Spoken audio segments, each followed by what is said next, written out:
Watching movies, jamming out.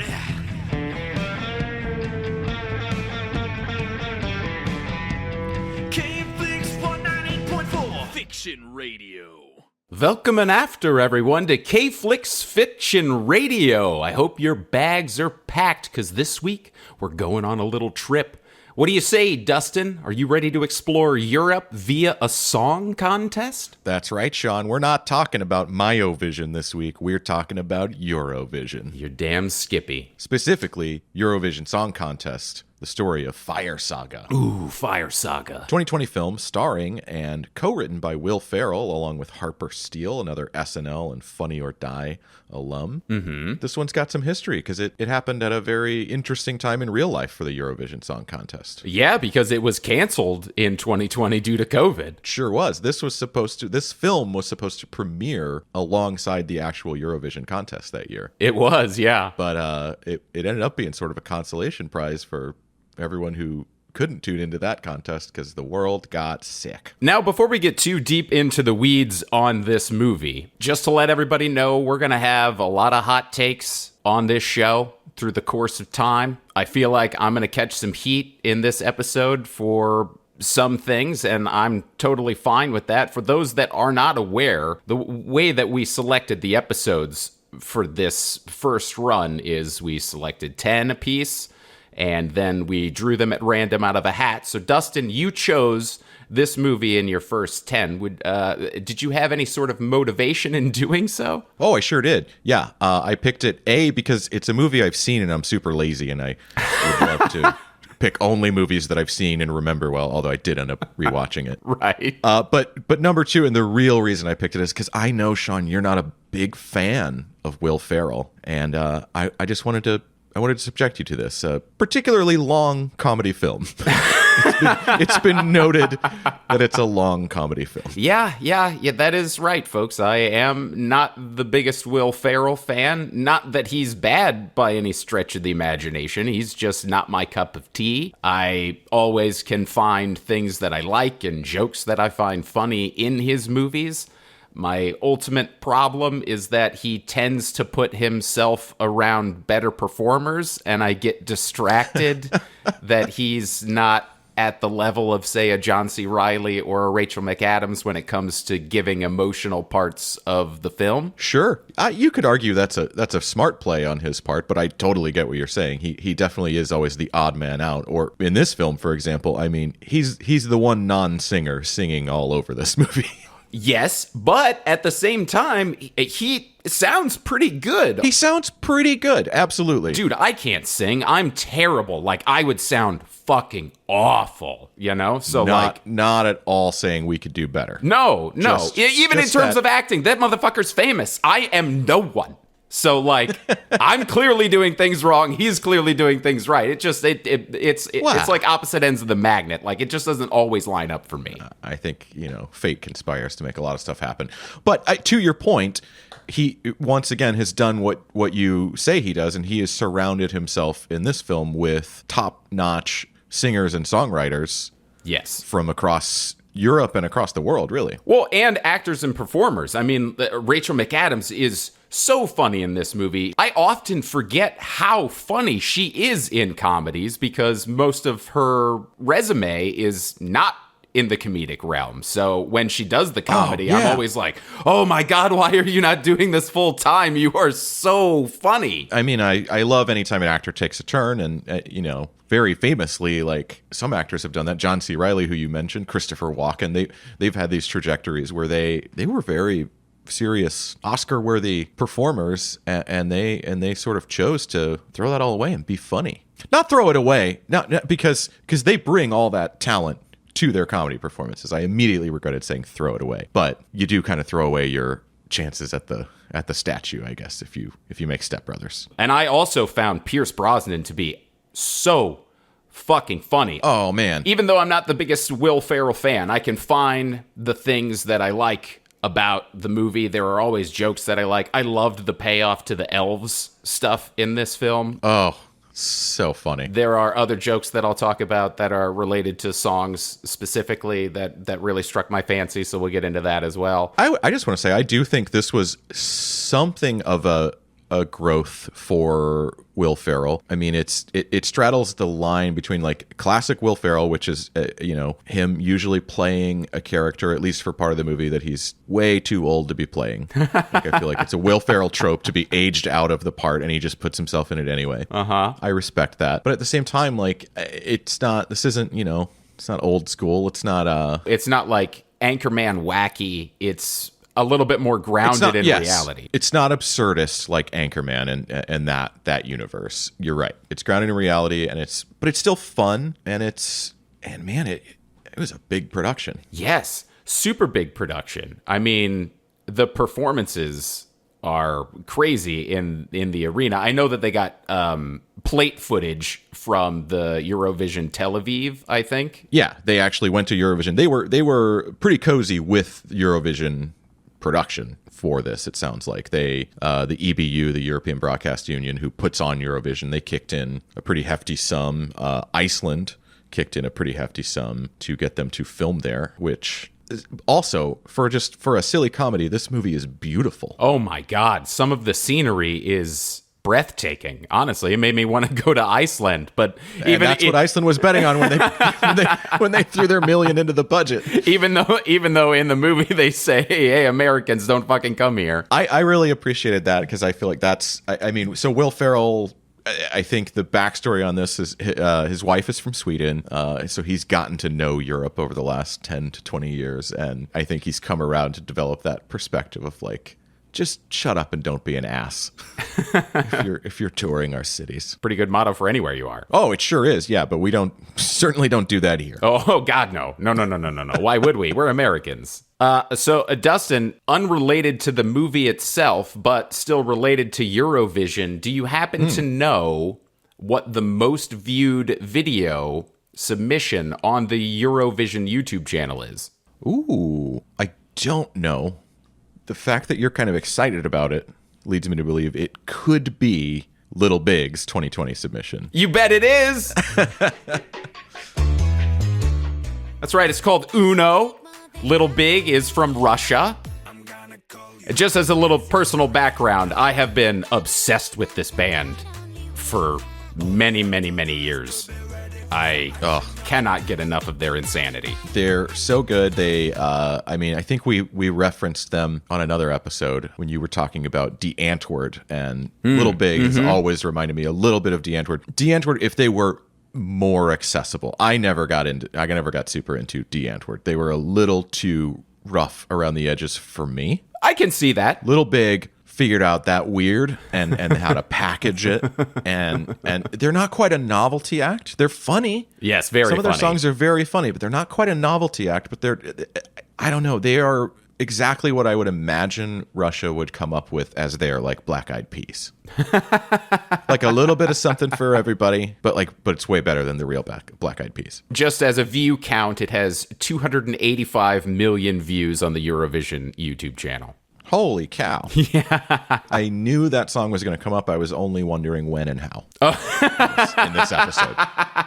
Hey, I knew it. There's no way I can not talk about it. So real quick, just to like catch everybody up on what the Eurovision Song Contest is. Yeah, we just sort of bypassed in case you're that. Unfamiliar. That's okay. I think this is a good place to get to it. It is a contest in Europe that has been going on yearly since 1956. But I think for the most part, we Americans were not really hip to it until really when this movie came out. It became a lot more of a known thing over here on this side of the Atlantic. Yeah, there are even songs that I know that I was unaware had been a Eurovision contestant song. Oh, really? Yes. Such as? Oh, we'll circle back to that later. Okay. So the basis of the Eurovision Song Contest is every country in roughly the EU. It's a little more complex than that because it's not the EU, it's the broadcast network, which includes some places that are not even in Europe. But the basis is every country enters a song every year, and then every other country gets to vote for songs, of course, not your own. Mm-hmm. So when it first started, it was pretty loose in terms of rules. But one of the things that happened quickly is Sweden started entering all these songs in English. And they decided that this was against the spirit of the contest and that every country should enter songs in their own language. Eventually, it was determined that countries like Germany and Slavic nations were at a pretty strong disadvantage because their languages just don't sound as good to sing in. Sure, yeah, okay. Spanish, French, Italian, they had an advantage because those are Love languages. classical Western music languages, love languages, yeah. So now, as of today, there are no rules regarding language, and I think a lot of countries do enter in English because of that. I mean, that's a plot point in the movie about if you don't sing in English, it's harder to win. I think the two biggest winners of all time have been Ireland and Sweden. Oh, with the most amount of wins? With the most amount of wins, they each have 7. Wow. No surprise from Sweden, because those Swedes know how to write a pop song. Yeah. And in fact, there are about 35 of them who wrote different pop songs on this soundtrack. There were a lot of original songs in this soundtrack. Tons of original songs. Mostly original. There's a cover or two, and then that Song along. that song along, a medley. Mm-hmm. But yeah, a bunch of original stuff, and we'll talk about who wrote these and what else they've contributed to the world. So I think you'll be surprised. All in all, it turned out to be a pretty successful soundtrack. It got nominated for a Grammy for Best Compilation Soundtrack. Are you aware of that? I was aware of that. It got nominated for a Grammy for Best Compilation, and also one of the songs, Husavik, My Hometown, was nominated for an Oscar. It was indeed. No wins, but still big accomplishment. So real quick, this movie was directed by David Dobkin. It's a name I'd heard, but I didn't know much about David Dobkin before this. You know about David Dobkin? Yes, I've seen some of his movies. Yeah, he's only got a few. He's produced a lot, but I think he's only directed a handful. Mm-hmm. Those credits include Fred Claus, Shanghai Nights, the follow-up to Shanghai Noon with Jackie Chan. Owen Wilson. And Wedding Crashers. Right, yeah. Which is a pretty famous comedy film. I worked at a movie theater when Wedding Crashers came out, and it was such a massive hit. That is crazy. Just the idea of like a comedy release at a movie theater being an event. Oh, yeah. A rated R comedy at that. That's straight to Netflix now. Yeah, 100%. Like this film. Yes, uh-huh. In addition to those films, do you know how David Dobkin got his start? I do, but that's only because we talked about it very briefly the other day before we recorded this show. That's right. Like so many great directors, he did music videos. Most famously, I would say, is the video for the song Keep Your Head Up by Tupac. Yeah, oh yeah. That was like his first thing. That was like his first credit on IMDb. But interestingly, he has done at least a couple of Maroon 5 videos since then. Just wanted to name check our boy Adam Levine one more time. Oh, sure. Yeah. Well, why not? Okay. Moving forward, let's figure out how we can mention Adam Levine in every episode. He's like our unofficial mascot at this point. Yeah, it's like 6 degrees of, I forgot his name, Evan Levine. Evan Levine. Yeah, Evan Levine. Yes. Our good pal, who we love to talk about, Evan Levine. He was a judge on the hit show The Throat.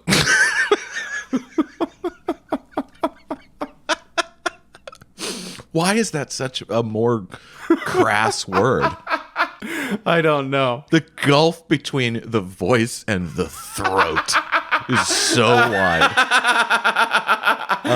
Okay. You know, as we mentioned earlier, this film is full of a lot of really, really talented performers, writers, performers, everything, but namely performers in this case. You know, Will Ferrell gives it his absolute all and sings all of his own songs. Yes. The story goes, Sigrid's character's singing voice was performed mostly by this Swedish pop singer, Molly Sandén, who goes by the stage name My Marianne. They say in the movie it's a mix of Rachel McAdams' actual voice and the real singers. I think the consensus is there's not much of the Rachel McAdams voice in there, but that's okay. She still absolutely brings a performance. I've never faulted anyone for not singing their own part. I mean, heavens no. Michael J. Fox in the last episode, holy crap. Like, somebody would have to dub me. Again, I stated earlier, I'm terrible. I would have to be dubbed. But anyway, just that's the fun little backstory on Sigrid, just because I've never seen that before. I've never heard that before where a production says, oh, we combined the voices. Interesting point on Molly, though, while we're on the subject matter. She competed in the Junior Eurovision as a teenager. Are you aware of that? Oh, I read that, but I didn't get much into what the Junior Eurovision is. Yeah. So she did it as a teenager, and here is the song. This is from 2006. She opted for Swedish. Yeah. So she's not going to win.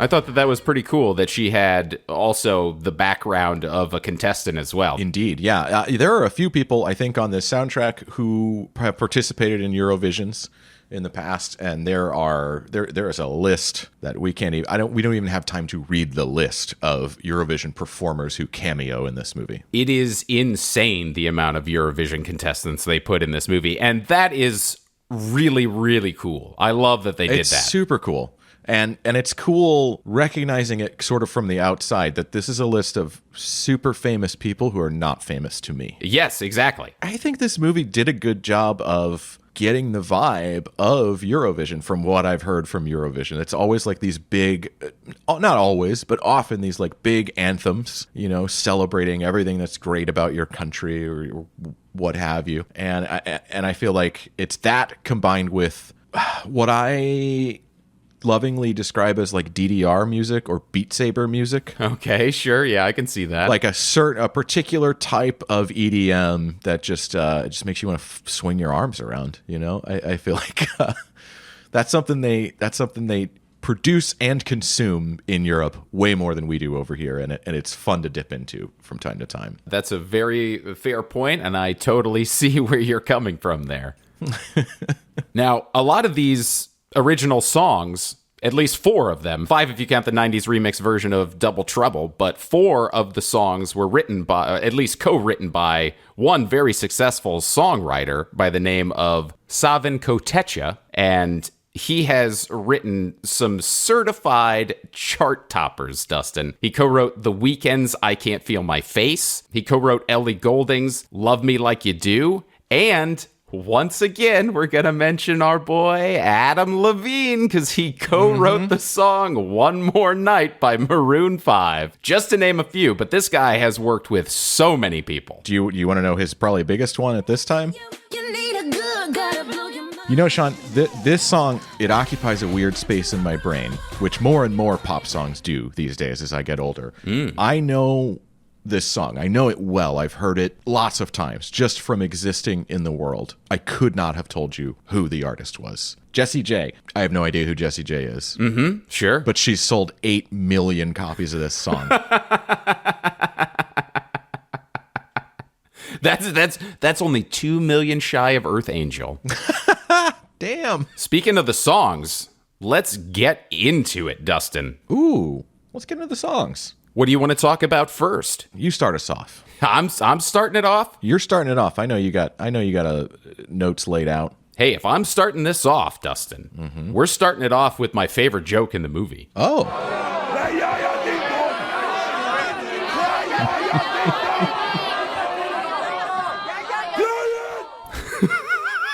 That guy is the joke of the movie.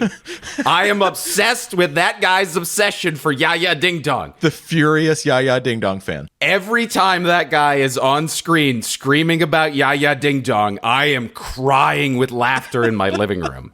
It is the joke of the movie. It is my favorite thing. I love, love, love it. Oh, that guy is, yeah, that was... A very good bit to add. And then like right after the first time they play it, when Lars and Secret are outside and they're having that you know, heart to heart. Tell me, when will it be enough for you? It will never be enough! I only want to hear Ya Ya Ding Dong! Fine, I'll play it. We're having a break. Hey guys, he's going to play Ya Ya Ding Dong! I fucking love this guy. That's a great moment, and I can't place my finger on why, but that is a very Will Ferrell structured joke. The when will it be enough for you? Oh fuck! I love that guy. The song, because of that guy, the chorus of Ya Ya Ding Dong gets stuck in my head all the time, because I'm always thinking about that guy's enthusiasm and love for the song. It's a catchy song. Also, there's another reason why it gets stuck in your head. It's designed to. It is very catchy, yes. It's super catchy.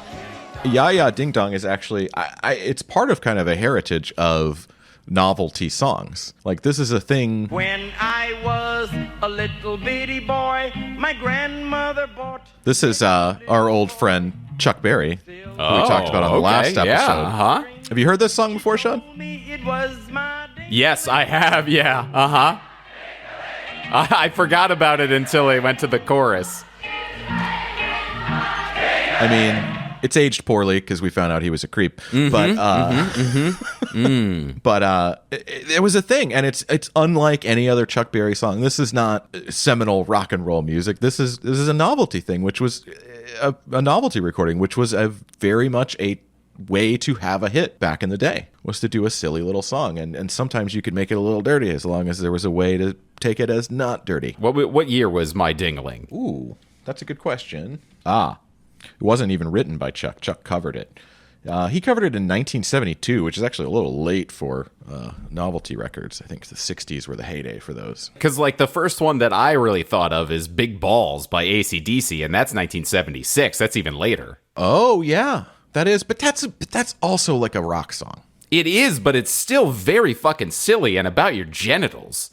So it's like, it's very similar to the Chuck Berry My Ding-a-Ling song. So yeah, there's a long storied history of writing sort of vaguely masked songs about dicks and balls. Besides Ya Ya Ding Dong, these two songwriters, Gustav Holter and Christian Persson, and by the way, usually we're pretty good about trying to say the names correctly. This episode is going to be challenging. Swedish names are just... There's a guy who, probably a very famous songwriter, but his name is Arnthur. It's like Arthur, but with an extra N in there. Arnthor. Uh-huh. Bear with us. We'll do our best. But anyway... These two songwriters, the other, besides Ya Ya Ding Dong, the other song that they wrote for this movie is called Volcano Man. And I think Volcano Man's a pretty cool tune. I really like the throat singing sort of thing that Will Ferrell starts off doing in the song. And this has got that Dance Dance Revolution meets Evanescence sound that I was talking about earlier. And the locations that they use to shoot that music video are so pretty. Dude, this movie is way too beautiful for a comedy film. Truly, in no small part, because they just went to Iceland. Exactly, yeah. They actually went on location and did it. I mean, Iceland and New Zealand, man. They're so beautiful, and they have one of every type of scenery you would want to see. Like, from a filmmaking perspective, both of these places are great. They got mountains, they got beaches, they got fields, they got everything you would want. Go to Iceland, folks. When do I get my check? It's in the mail, man. It's in the mail.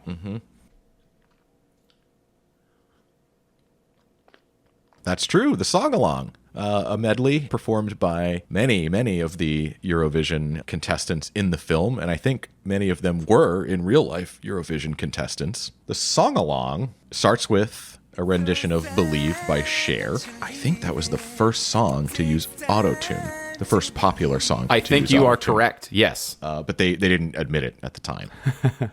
That goes into Ray of Light by Madonna, which takes us into a very classic Eurovision-style song, Waterloo, by ABBA, the OG Eurovision band.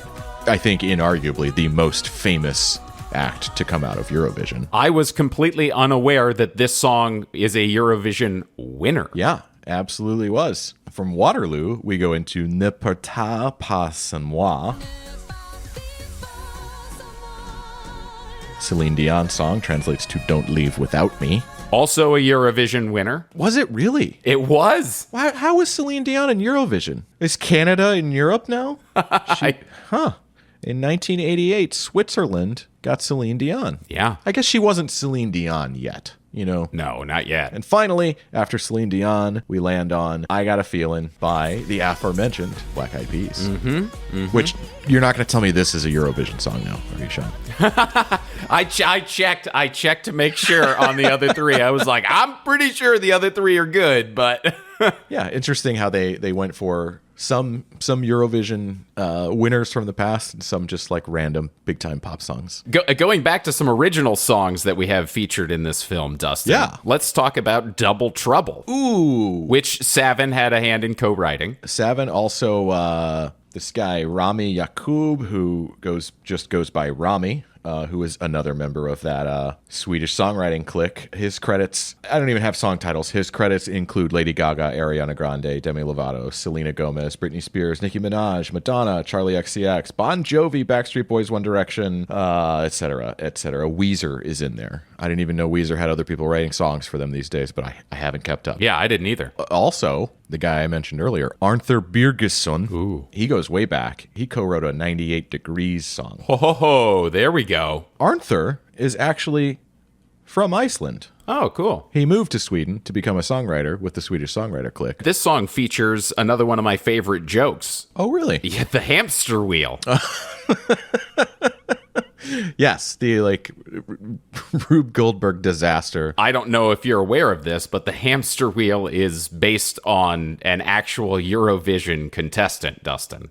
No, I'm not aware of this. Yeah, it's from a 2014 Ukraine contestant, Mariah Yaremchuk. I'm gonna send you a video because I want you to see the visual. Yeah. They did not crash or anything, but there is just a man running in a hamster wheel while a woman is singing a song. Okay, that was my next question. Did it go horribly awry? No, it did not. It went perfectly fine.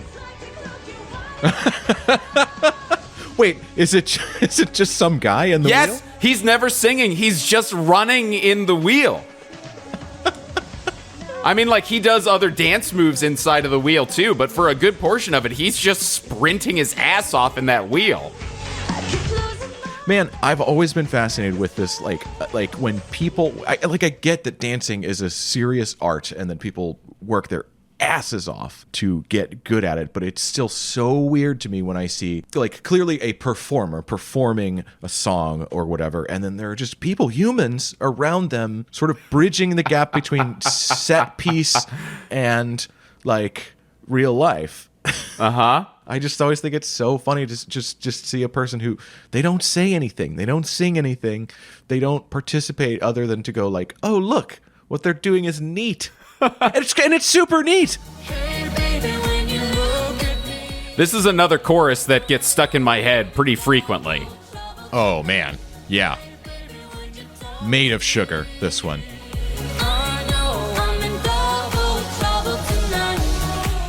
Now, I will say, like, that song is, it's pretty good, but the 90s remix version of it, oof. Oh, the Tiesto version. Oof. This one, it really captures that 90s essence for me. It feels like a real McCoy or like a Ace of Base song. Like, it really feels like a 90s song.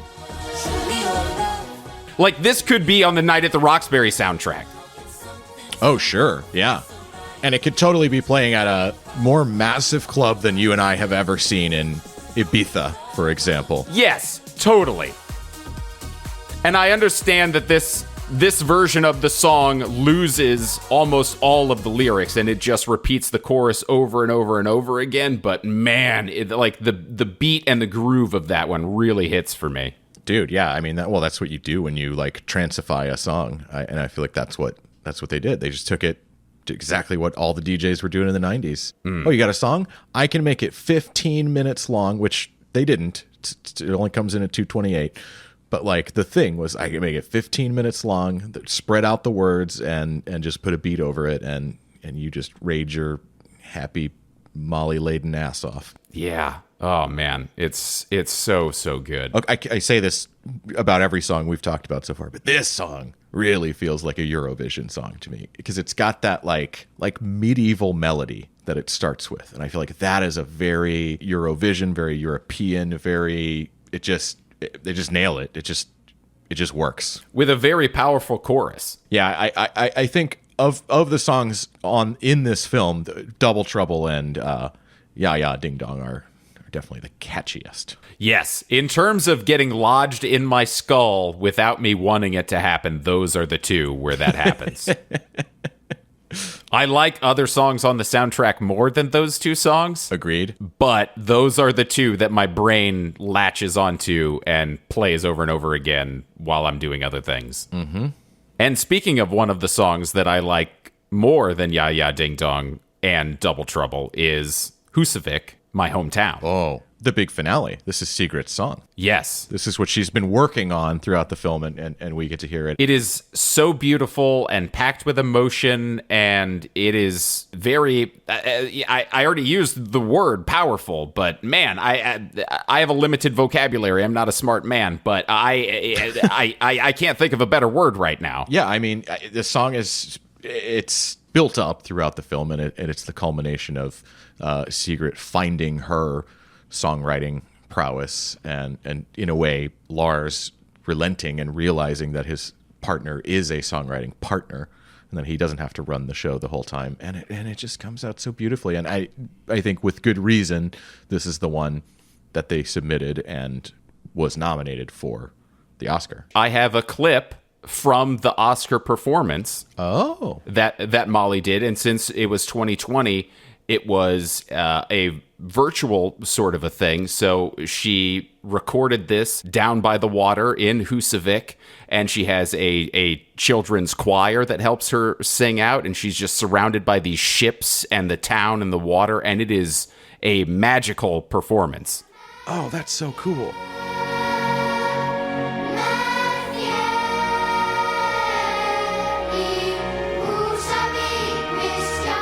If you like this song, I would definitely recommend watching it on YouTube, so that way you can see how beautiful this looks. It's at night too, so like everything is lit up in the town. It's really cool. Man, such a good song. So cool. Man, dude, like, one of the coolest things that happened out of COVID is we got stuff like that. Like, award shows became kind of way more interesting to me.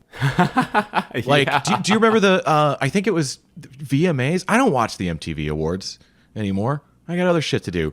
But, like, I saw it that year because, A, I couldn't, leave the house, and B, it was interesting. The Weeknd just performed on top of this, like, crazy, like, abandoned skyscraper. Oh, you seen this? No, I didn't. It's nuts. It's like one of the coolest things I've ever seen, and it was like shot live from helicopters. Wow. I believe. Okay. It's insane, and I would take that shit any day over another stage performance. I don't want to have another pandemic, but like I wish we could do cool stuff like that. It was so much more interesting to watch. I would agree.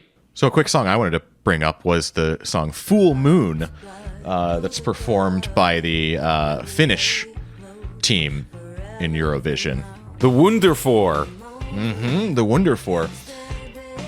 And the reason I wanted to mention this song is only because when I watched the movie this time and was researching this, I realized that that song is by, and the band in the movie is played by this band Anteros, who's actually a UK indie rock group. And I'm a big fan of theirs. This song Breakfast has been on my heavy rotation playlist for, I don't know, 6 years. Yeah, it's on their 2019 album. Oh, And that album is called When We Land. nice. Well, you know all about them. Yeah, so here we go, Dustin. This is my favorite song on the soundtrack. Full Moon is. Yes. Oh, really? Yes, it's my favorite song on the soundtrack because it's the only one that sounds like an actual song to me. Fair. Yeah. Yeah. Because it was an actual Yes. fucking song. Yes. So I went and I listened to that album from 2019, When We Land, and I found a bunch of songs that I was like, holy shit, this is awesome. I'm a fucking fan of this band now. So it's my favorite part of doing the research for this project. It's my favorite song. Wow. Am now in love with this band. That's so cool. I'm glad you found that. I don't know much else from them beyond that one song that I've been digging for years. No, I want to check out more. I have one queued up. It's called Ring Ring.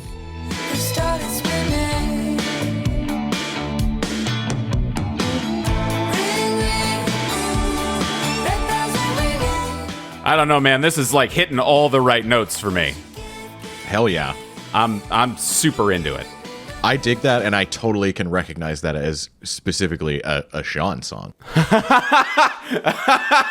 No, totally. I totally get you finding that and being like, yes, I'm fucking in. Isn't it crazy, man? So, like, most of my lifetime, I feel like the thing has been like, oh, the Beatles. If the Beatles hadn't existed, there wouldn't be rock and roll as we know it and music as we know it, and sort of everything led back to the Beatles. But I feel like for the last 10, 20 years, maybe, Fleetwood Mac is the band that changed everything. Somewhere along the way, everybody in indie rock and pop has, I feel like, been touched by Fleetwood Mac. Like, that song had a major Mac streak in it to my ears. Yeah, I can see that for sure. Like, if they hadn't written Dreams, I think the music we hear today would be vastly different. Just to sort of like power through a couple of things, we don't have to talk about them super in depth, but there are 3 songs that are not on the soundtrack that I do have a little bit of information about. Okay. When they were trying to whittle it down who was going to go to the Eurovision Song Contest from Iceland. Before they blew everybody up on the boat. Yes. Yes. So there was a fictional artist called the 21st Century Viking. Do you remember this? Vaguely, yeah. Here's what it sounded like. I know you keep telling yourself that it's worth it, but I see in your eyes that you know it ain't working. This voice sounds familiar to me. Oh, does it? Kind of. I don't know if it should, but it does. Well, I can tell you that the performer for this version of the song, his name is Carl Zine. He co-wrote the song, and he co-wrote it with a woman. Her name is Izzy Warner, and it is released as her song in 2020, and this is her version of it. I know you keep telling yourself that it's worth it, but I see in your eyes that you know it ain't working. You're too brand new. I need scars to clean. I dig this a lot. It like takes on a whole new life compared to the 21st Century Viking version. I mean, I like both. I would love to hear that one fleshed out too, honestly. There is a full version of it on YouTube that you can listen to. Oh, really? Yeah, the song is called Brand New. If you just YouTube 21st Century Viking Brand New, it'll come up. Okay, that's cool. I didn't realize the whole thing was on there. In the same vein as the 21st Century Viking, there is a folk singing duo at the same sort of stage. And that full song is on SoundCloud. It is an actual song from a band called Linden, and it is called La Di Da. I was watching the world. Not a bad song, you know. Cool little folksy tune. And then the street pianist that Lars and Sigrid see is a Eurovision winner from 2017, and he's singing his Eurovision winning song in that scene. Oh, really? Mm-hmm. Do you know what country he represented? Yes, Portugal, and his name is Salvador Sobral. Salvador Sobral. So I just wanted to cover those 3 songs that were not featured on the soundtrack real quick, and then we can move on to whatever you want to. The Demi Lovato song that's on here, I've been talking about how, this song's so Eurovision, this song so, like, that's the least Eurovision. That's the most straight up boring pop song on this soundtrack, in my opinion. The fact that was the Icelandic front runner is crazy, because I liked all of the Fire Saga songs way more than that. Yeah, definitely. Yeah. That is kind of, I think, a blunder on their part, as the Fire Saga songs are too good early on. So I don't fully buy into the whole, like, oh, these guys, they're the worst. It's like, I don't know. The shit sounds good, and it sounds exactly like what the kind of, like, kitschy, goofy songs that get submitted to Eurovision. Speaking of great Eurovision songs, did you like Running with the Wolves? The Belarus submission from the fictional band Moonfang? Yeah. Now, when I saw that, I thought that's a tribute to Gwar. Did you think the same thing? Oh, I don't know enough about Gwar to have thought that, I don't think. Well, as it turns out, it's a tribute to a motherfucking Eurovision contestant, and they won in 2006. No way. With the song Hard Rock Hallelujah, and I'm sending you a clip now. Okay.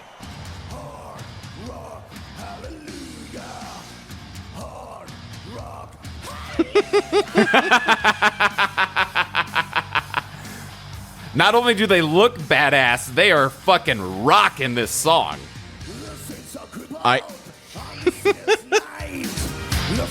Okay, as much as we both love your newfound love for Anteros, this is very much more what I would expect a Finnish Eurovision submission to sound like. Yeah, that's fair. That's fair. They don't give a lot of fucks up in Finland. The thing that I loved most about the song Running with the Wolves, by the way, is that it simply just ends with him saying the word wolves. That is really funny to me, and I love that.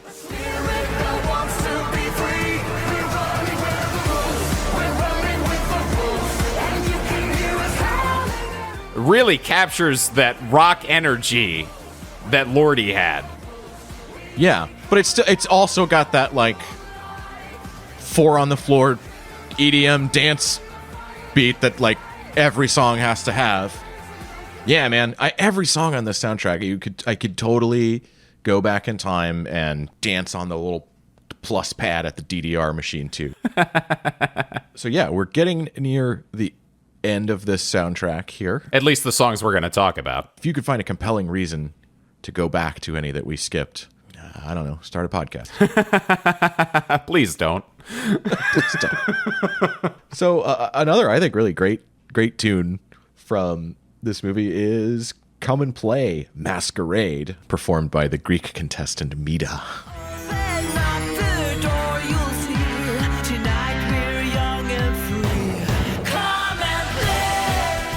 This song is so good because it really feels like it belongs in Chicago or something to me. It's like so vibrant and like has a musicality to it. It belongs in a musical, honestly.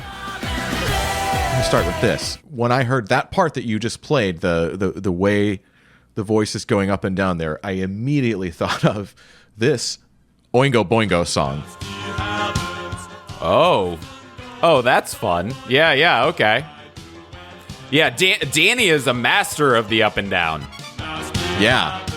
But I was very drawn to that song when I was listening to it before I saw it in the film. It's super fun. It's catchy in a different way. It's not like as memorable vocal melody wise, but like it is a song I want to play again after I hear it. Yeah, it's super fun, and again, it's very vibrant and full of life, and it's a very, very fun song. I thoroughly enjoyed it, and I liked the representation visually in the movie.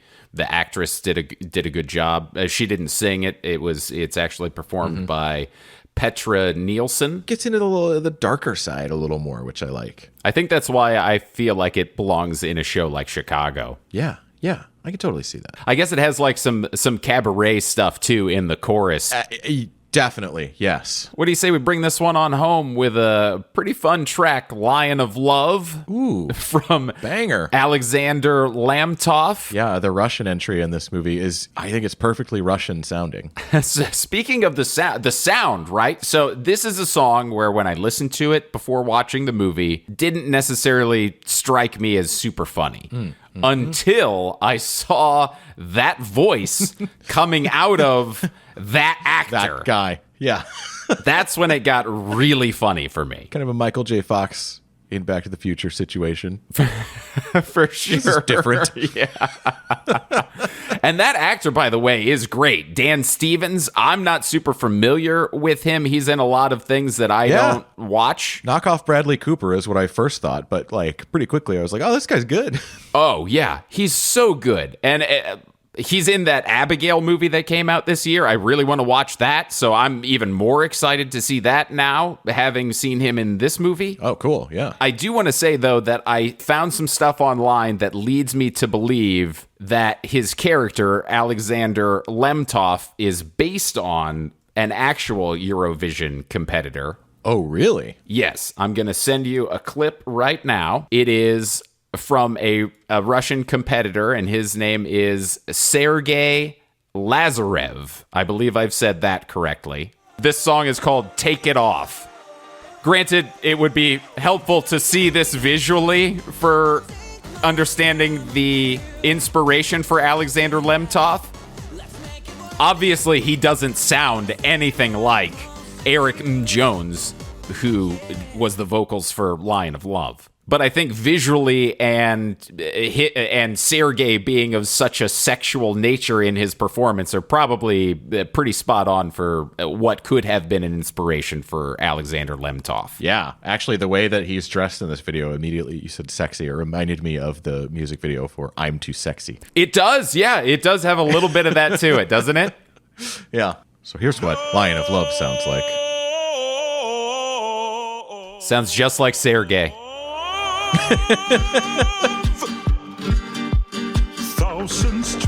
It is a really The voice is very funny. Funny voice to be coming out of this guy. But it's a cool tune, man. And the performances in the movie are great too. Yes, I love the joke of it being like a hyper sexual, hyper male performance, and then the payoff at the end. So, now that we've talked about all of the songs that we're going to cover in this episode of the show, it's that time, Dustin, where I ask you, are any of these artists appealing to you? Would you listen to them in your free time if they were real musicians giving us music in our reality? This is one of the hardest times I've had to answer this question so far. Oh. Because I really like a lot of the songs on this soundtrack. I've really enjoyed listening to them in prep for this episode. Mm-hmm. At the same time, I have to be realistic and go, well, have you listened to any other Eurovision music from the past 50 or so years? And it's like, not really, aside from the occasional Little Big or ABBA hit. Of course. So to not answer your question in a way, I very much like this music. I'm not sure if I would seek it out because history has shown that I have not sought out music like it in the past, but I don't know. This is a movie I've seen once before I watched it for this, and I liked it then, and I liked it even more now, and I like the music even more now, the more I've dived into it and listened to it on repeat, and I don't know, I'm into it. Maybe I'm about to go on a Euro EDM kick. Sure, yay, man, why not? I mean, what about you? Is this going to make it in your rotation? Listen, man, I already fucking love the Finnish band The Wonderfour, so fuck yeah, I'm in the reality for that already. And as luck would have it, they're a real band and you can listen to more of them. In terms of the rest of the stuff, I feel pretty similar to you. I mean, hey, whether you like it or not, Double Trouble is going to be in your rotation, even if you're not listening to it through speakers. It's going to live in your dome. Yeah, it's not going to let me forget that fucking song. Ya Ya Ding Dong as well. The chorus for both of those songs are going to live rent-free in my head for quite a while. But I don't know that I would listen to them in my free time. However, Husavik, I'm not a ballad guy, but and it might just be that it has me emotionally connected to the story arc and the scene in the movie and all of that. Perhaps that's why I like it so much. I don't know, but that song is very, very good. So I would probably give Fire Saga a shot if I saw that performance on Eurovision where they ditched their normal song, got disqualified on purpose to give us this powerhouse ballad. I would be intrigued by that if I were to have seen it. Yeah. Outside of that, I would say I probably would not seek it out in my free time and listen to it. That makes total sense because this is America, and in America, we listen to rock and roll. Right. Well, unless it's super fucking weird and crazy like Little Big, because that hooks me every time. We've talked about them a few times, but we're not doing them justice. You got to check out Little Big. Very true. And they're finishing up a U.S. tour right now, so if they're coming to your city anytime soon, go ahead and check them out because I saw them last year and it was a hell of a fun time. Oh, that's right, you did. Mm-hmm. How is their stage show? Is it wild? I mean, it's not as wild in terms of like a big budget or anything like that, but it is insanely high energy the entire show. They are just running around, sweating like crazy, giving it everything they got. I feel like circus vibes. Can I say circus vibes is a thing you're into?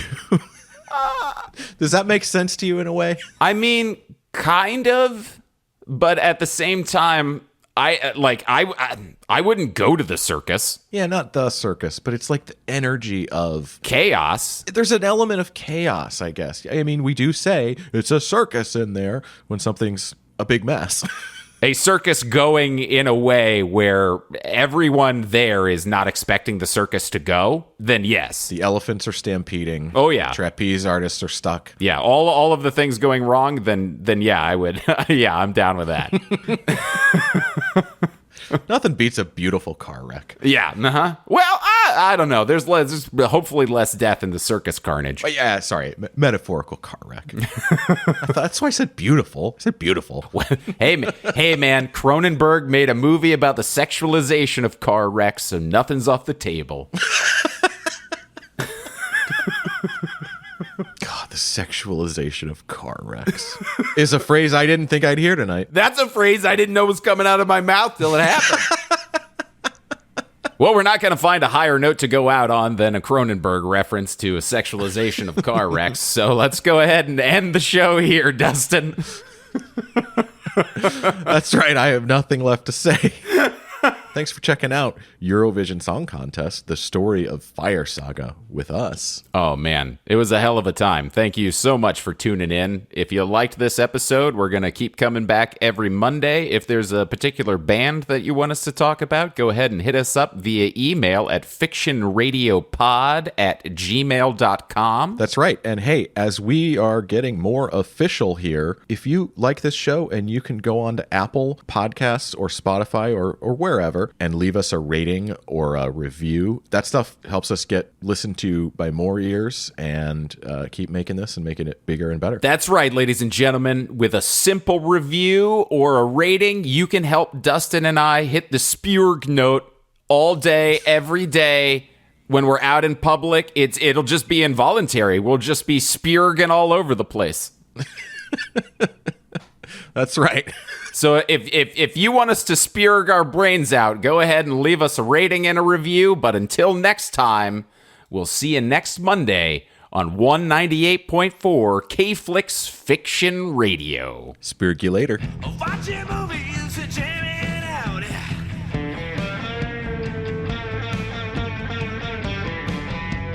K-Flix 198.4 Fiction Radio.